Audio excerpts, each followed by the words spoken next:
can touch the sound of silence. And in the naked light I saw 10,000 people maybe. People talking without speaking, people hearing without listening, people writing songs that voices never share, and no one dared disturb the sound of silence. Fool said, you do not know. Silence like a cancer grows. Hear my words and I might teach you.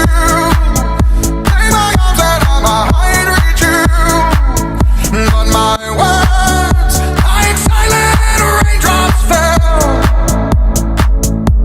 and echoed in the wells of silence.